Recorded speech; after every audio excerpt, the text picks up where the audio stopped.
Hi everyone. Thanks for joining. I'm Eva and I head up product marketing here at OneSignal. And today I have with me Ellie. Hey everyone, I'm Ellie and I'm the product manager on WebPush. Awesome. And today we have a pretty packed agenda for you guys. We're going to be going over what is iOS Web Push, why should you care, how is it used, how do you set it up, and also end with some additional Q&A. So want to start off by saying thanks so much for all the awesome questions that you guys have submitted for this. We've woven it into the presentation today. So thanks again, like super amazing to see all of you guys so engaged and so interested in iOS Web Push. We're equally excited. It's a really big development for the industry, and we'll go into why in a bit. And so going to start off with just a quick overall view of how to set up OneSignal with either your mobile app, your website. We did have a question on how to set up OneSignal, and so just want to start off with saying that our documentation is full of a lot of really amazing stuff. We have quick start guides for our messaging channels. We have really detailed instructions, including code samples, best practices, FAQs, and troubleshooting. So really, we did put a lot of work into making sure our product is super easy to set up and giving you examples for how to start using it as well. So for the person who asked a question, please do visit our documentation. And as always, our support is always there to help you with your setup and make sure you're really set up for success and to start driving value with OneSignal. And then I'll hand it off to Ellie for what is iOS Web Push. Thanks, Eva. Like Eva said, iOS Web Push has been a long-awaited feature. We've been supporting this since iOS 16.4 was in beta, so really excited to be providing support for this feature today. But iOS Web Push is essentially just like push notifications for your mobile native app, except that now you can apply it to your website. So what it looks like is also similar to a push notification today. You notice that there is just like one line of difference where under the title it says like from what name of the app that you've added to your screen is called, and then the details of the message. So this will now work on iPhones and iPads. You can reach new users that are focused on your website. There's a few steps required in making this happen, and we're going to go over this in more detail soon. But basically, a website needs to add a manifest file, which is a simple JSON file. You'll add it to your home. The user will add this website to their home screen and then opt into notifications to receive them. And this is really great for companies who don't have a mobile app and want to use websites to reach their users. Awesome, Ellie, So, thanks. We had a couple of questions specifically around how does it work, what's actually supported, and what's not. yeah, and these are really good questions. So want to highly emphasize that your device does need to be 16.4 or above, so iOS or iPadOS 16.4 or above. And then these devices that you need to use need to be compatible with 16.4 plus as well. WebPush has already worked for macOS for a while, and so that is something that already exists in our platform today, and you could have already started setting with quite a few years ago. Thanks. And I think a lot of our viewers are pretty familiar with how Chrome has worked on Android. And so can you just, you went over a bit of how this will look, but I think want to reemphasize that, yeah, the notifications work very similarly to the normal experience that you're used to. Do want to note, though, that the notifications look different on iOS versus Android, so there is a bit of a difference there, and that's just governed by the operating systems. And I think, Ellie, thanks for pointing out that the one difference is that you will have that extra line of from and whatever your app name is. And so we had a good question on, will this support live activities? Ellie? Yeah, and that's a good question. So Live Activities is a different product from us that we support. It's really good for displaying real-time updates for like a game. So for example, if you've ever used the NBA app or the NFL app to keep track of your scores, that is a really great way to keep users engaged on their lock screen.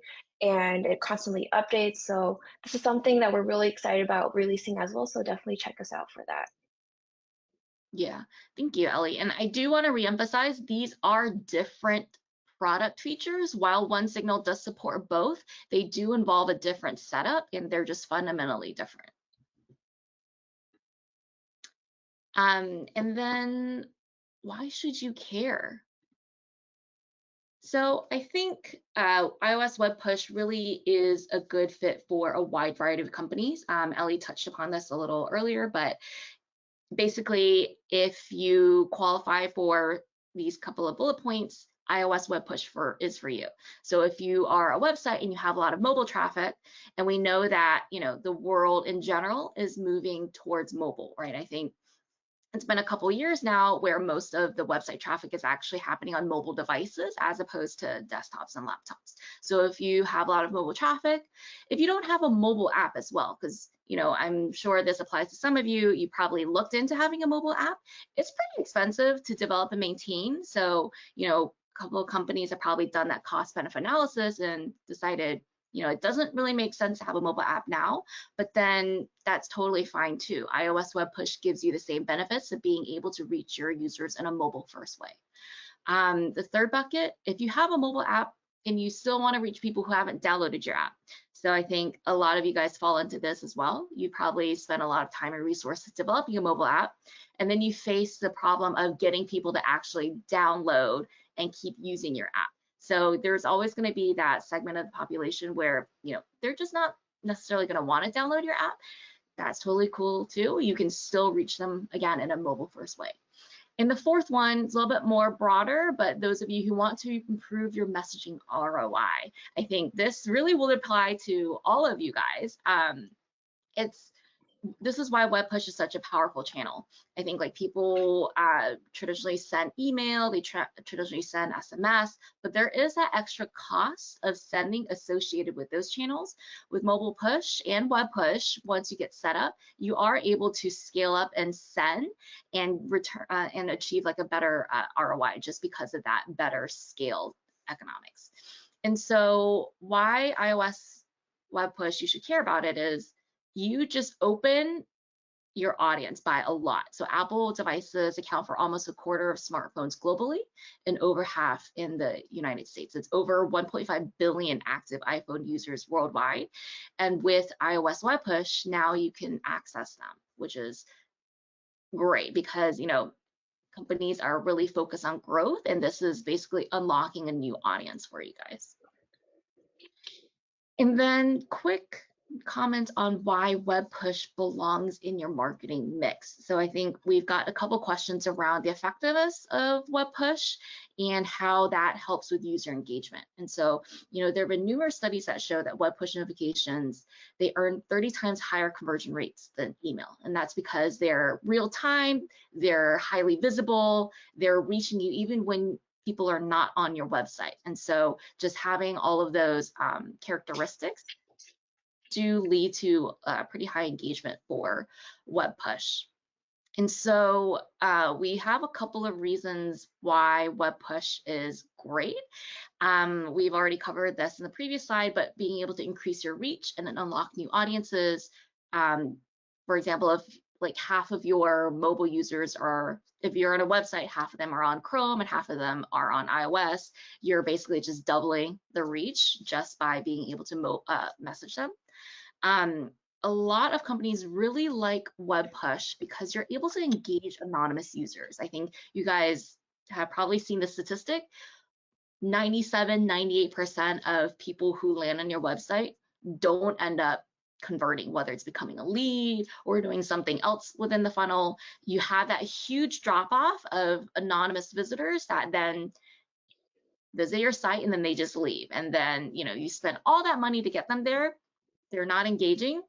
What's great about Web Push is it allows for those users to engage with you without having to give their information, right? If they're just visiting your site for the first time, they might not want to give you their email address or phone number yet. And so they're able to opt in and still hear information that they want from you without necessarily taking that step yet. So it's a great way to have that lifeline to those users that would otherwise just bounce. increasing message visibility. Again, these messages are real time, they show up in your lock screen, and they're great. Web push in general is just great at getting users back onto your site. And then less complicated development. So with what's great about web push as opposed to mobile push is you just have one code base for your website as opposed to having Android specific and iOS specific developments for your apps.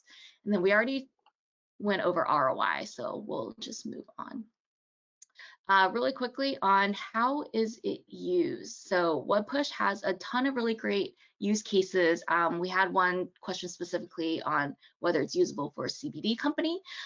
So I think, you know, if you're in CBD or if you're in a couple of other industries, email and SMS do have rules governing what kinds of companies can send and what kind of messages they can send to. So for example, CBD is one of those like regulated companies that, you know, actually you're not allowed to send SMS for in the US. With push, both web push and mobile push, there aren't actually kind of like a governing body saying what you can or cannot send. So you would be able to use this for CBD use cases. And beyond that, we have a ton of different web push use cases in general. It's great for sending time-sensitive alerts and reminders. It's great for sending promotions and deals.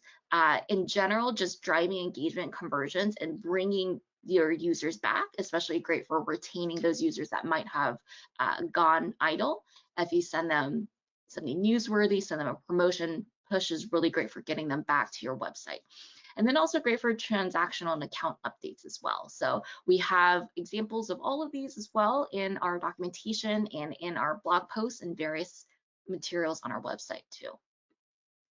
And then getting into the meat of it, how do you actually set it up? So here we've had a lot of questions around setup, just both in general, how do you set it up, as well as specifically, how do you actually add this to the home screen? And so we'll hand it off to Ellie to actually walk you through a step-by-step process. Awesome. Thanks, Eva. So there are three main steps to getting ready for iOS Web Push and iPad Web Push as well. So once you have your website, you want to make sure that you first have a manifest JSON file. So this is something that a lot of progressive web apps already have. So if you already have a progressive web app, you don't need to worry about this step. But if you are not a PWA, then you can quickly generate a manifest file through some online tools. It really takes about like one minute at most to generate. It basically contains some details about how your app would behave once a user adds it to their home screen, including like the icon and the color and a few other interactions. But it's a pretty simple file. While you create this, you want to really make sure that your display setting is or set to standalone, and that will ensure that a user can actually add your website to their home screen. Of course, you also want to make sure that you're set up for sending web push in general with OneSignal. So we have some great guides online on how to do that and ensure that you're using our service worker, but it's pretty straightforward. You add your domain and it's a really quick setup process. Secondly, you want to make sure that you convey value and convince your users that there's a lot of value that they could get from adding this website to their home screen and then opting in for notifications. So you can do this in a few ways. You want to maybe convey why they should do this, the value that they'll get through your website. So at first, when they open your website in like Safari or Chrome, they would not be able to see any native prompts. So you want to maybe generate a like a pop-up, and we're also actually working on a native add to home screen capability, but stay tuned for that so that we can easily point people to the share button of the website. And then once you open the share settings, then you can see the add to home screen option, which is then required for users to act on. Secondly, you would want to kind of decide on this permission prompt experience, and you can do that through your OneSignal dashboard. And then last but not least, you want to get your users to opt in. So you want to make sure that the user opens the website from the home screen. After that, then they will see these native permission prompts that you have set up. And you can do this through like a native bell, a slide prompt, which would ask them, hey, would you like to allow notifications from this web app? Once they click allow, then they would be able to opt in and get the native prompt. And once they allow that as well, then they would be able to receive notifications. So this is like more of a visual way for those visual learners out there on how to set it up. So in this first image, we have like example JSON file. As you can see, it's pretty straightforward. Um, Secondly, you want to convey value. So this is an example of an add to home screen banner within like the Safari native app.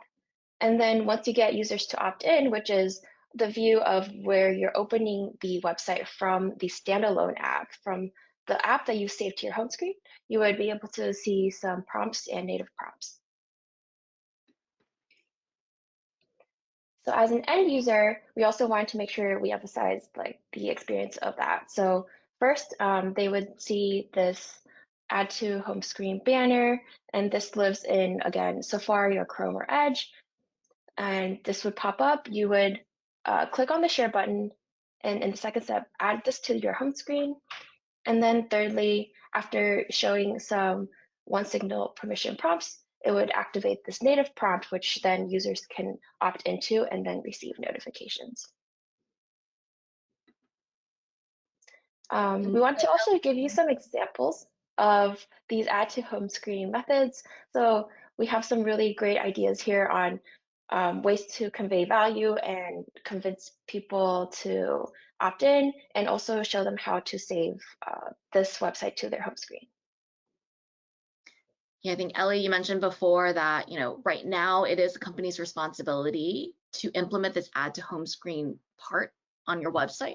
But Ellie did mention that we're working on building a feature to actually include this part of the OneSignal experience as well. So we can provide an easier kind of like no code way to have this implemented as well. So. And then awesome. So Ellie, there were a couple of questions around the add to home screen part because that is new in the experience. I think there are some concerns around how do we actually do this, which you covered with the setup, but also how do we get our end users to actually add them to the home screen? Like how do you get over that hump and have them add it to their home screen? Yeah, so there are a lot of really good benefits here. First of all, like users don't really need to provide their information, as you mentioned before. It's really easy to access as well. So customers do not have to deal with the App Store. They add it once to their home screen. They can now use your website offline, and they can easily create this shortcut and use it to find whatever they need in the future. What's also really great about this is that it takes up almost no storage.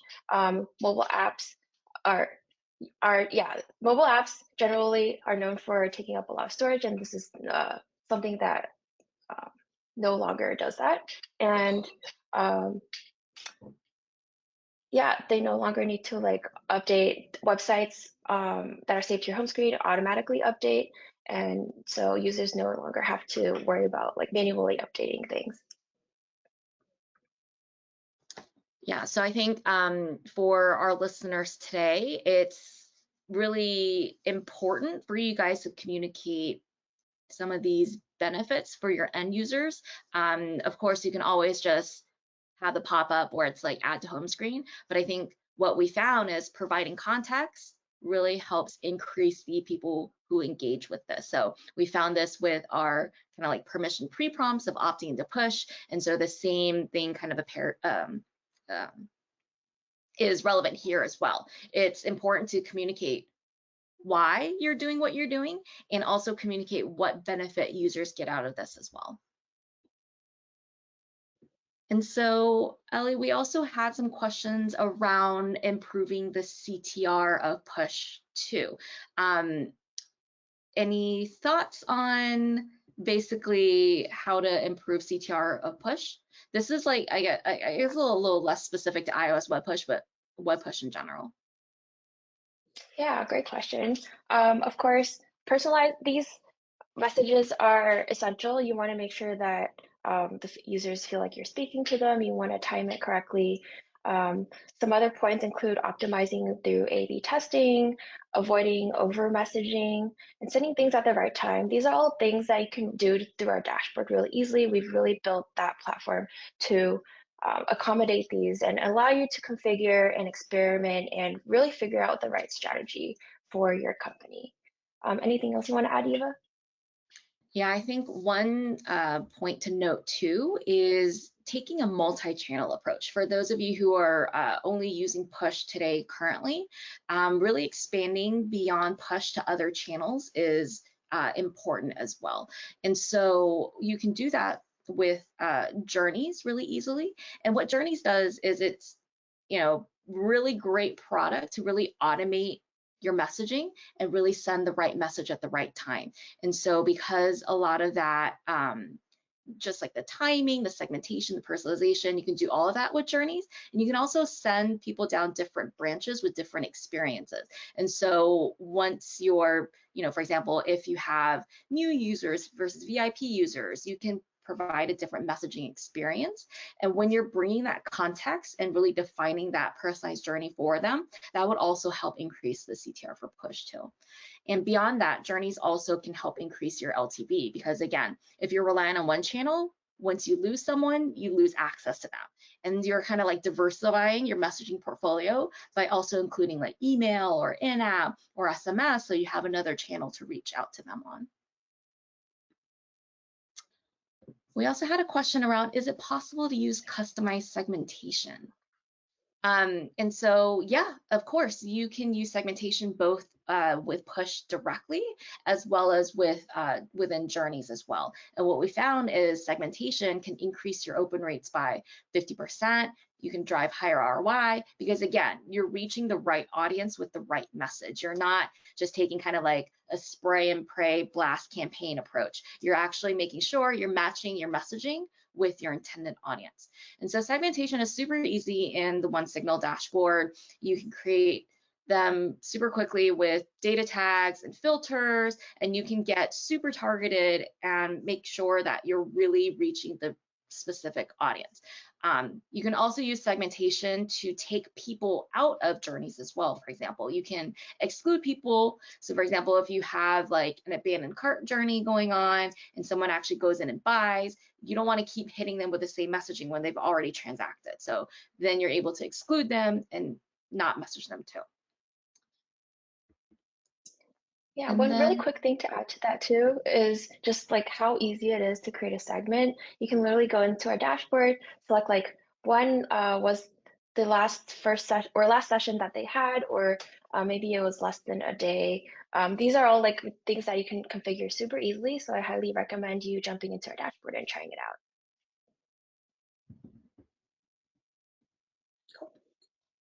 awesome. And that's what we had prepared so far for you guys today. Thanks for staying with us. I do think we have a couple of questions coming in through the chat. If you have other questions, please share it via the GoToWebinar interface and we will answer them live.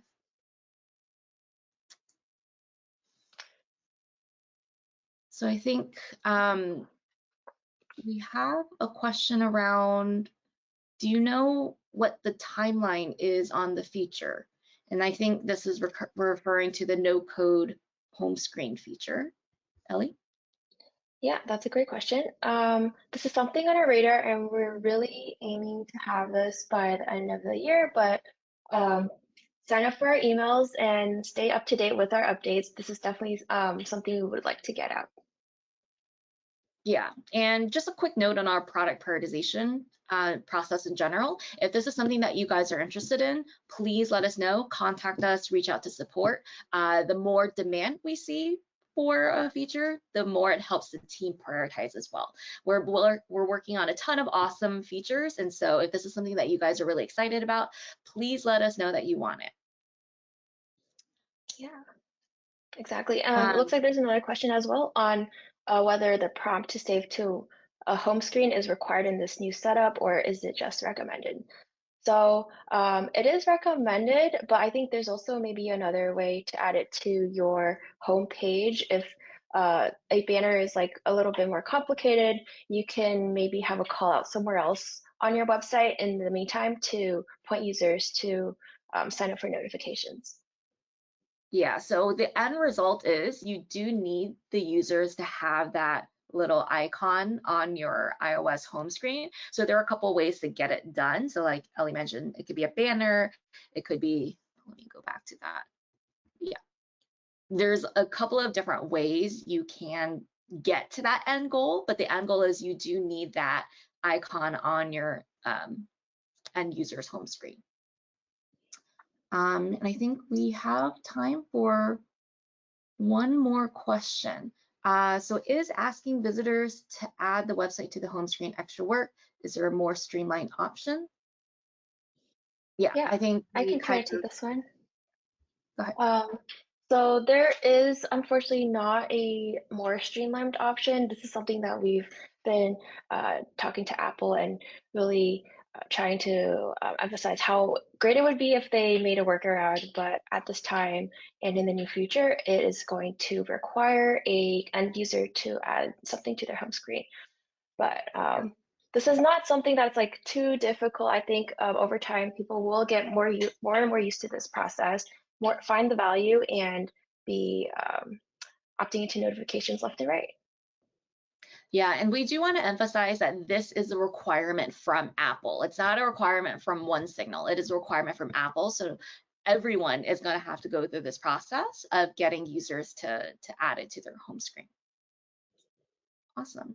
And I think with that, we are right at time. Want to be respectful of everyone's time. Thanks again, everyone, for joining. Like Chris mentioned at the beginning, we will be sending this webinar out. If you have other questions, please reach out to us. Our support is always there for you. If you're not in it, we also have a community as well.